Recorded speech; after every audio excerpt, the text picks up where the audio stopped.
Hi, everybody. We are doing video 3 of the psychopharmacology algorithm for OCD.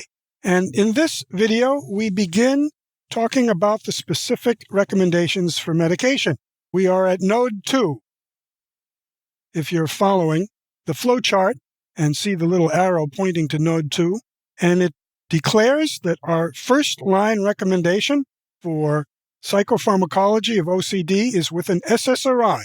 Not a controversial recommendation. It's pretty much universally recommended in various national and international practice guidelines. So we start with an SSRI, and we gradually titrate to a standard antidepressant dose for 8 to 12 weeks. A standard dose, not a high dose, as I will shortly be explaining in detail. There are 4 SSRIs that are FDA approved: Fluoxetine, Fluvoxamine, Sertraline, and paroxetine. We recommend 3 of those, the first 3, but not paroxetine.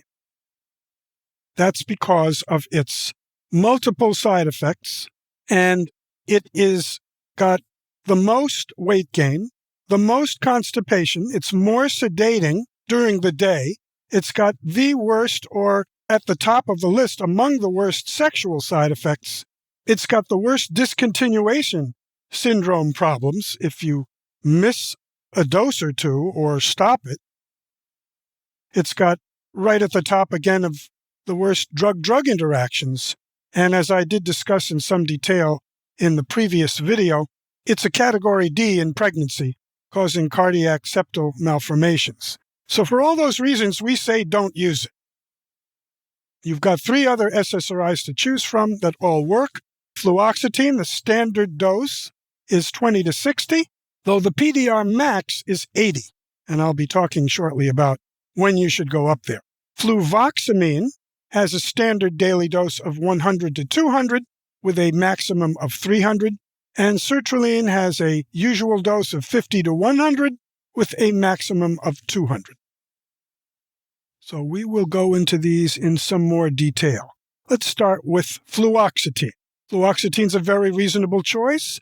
A fixed-dose trial of it found 40 milligrams and 60 milligrams superior to placebo, and a randomized trial comparing 3 doses, 20, 40, and 60, were all effective, and I'll be showing you a little more data on that shortly. So it works. Second option would be fluvoxamine, which was actually the first SSRI approved in the United States for OCD, though it's not been shown better than anything else for it, but it was the first. And it had 2 multi-center trials at that time of 156 and 253 patients. They used a flexible dosing in these studies between 100 and 300. There was good improvement on the Yale-Brown OCD scale, so-called Y-box. And there also is a Fluvoxamine CR controlled release formulation that has been studied and found efficacious compared to placebo. And also that same study with the CR version of fluvoxamine found that there were highly more responders and remitters. There were actually more remitters. OCD does not often remit. It improves, but it rarely remits. But there were more remitters compared to placebo with fluvoxamine, so that's a good option. And the third option is sertraline, and it was studied way back in 1995 by Greist and colleagues. They did 3 doses of 50, 100, and 200. They all worked, and all worked equally well, actually. There was no difference in the effectiveness of 50, 100, and 200 in that study. One more thing to mention is that sertraline has a maintenance study of 80 weeks. 223 patients were studied for that length of time, and it had greater effectiveness than placebo on the dropout rate due to insufficient response. Also, there was a greater number of exacerbations of symptoms by their criteria in the ones who went off their sertraline. 35%, about 1/3, got worse, and 12% got worse if they just stayed on their sertraline. I like to note, though, in these kind of maintenance studies, when you have 35% getting worse when you switch to placebo, it's worth keeping in mind that means 65% did not exacerbate after stopping their sertraline and going on to placebo. That's just about 2/3 who didn't need to keep taking their sertraline. I think there's an important message there that not everybody needs to stay on these medications forever, and it's reasonable to try going off them if patients are willing. The side effects can be considerable, as we'll be discussing, and they might not need it. Anyway, the quality of life does improve in the group maintained on sertraline compared to those assigned to placebo in this long-term follow-up study. Now, what about citalopram or escitalopram? We don't recommend them. They are not FDA approved. They have been found effective in some studies. However, there are issues with QTC prolongation.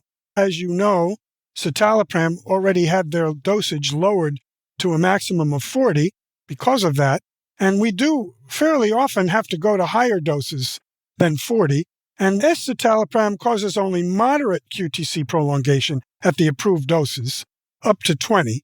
But above that, though, studies have shown that QTC increases become quite significant. And if you would want to go to high doses, which you might need to, you'll have a barrier to doing that due to the QTC issue. So that's why we would avoid both of those, citalopram and escitalopram. So to summarize this video, video 3, SSRIs are first line for the pharmacotherapy of OCD, in our opinion, in concert with most other experts.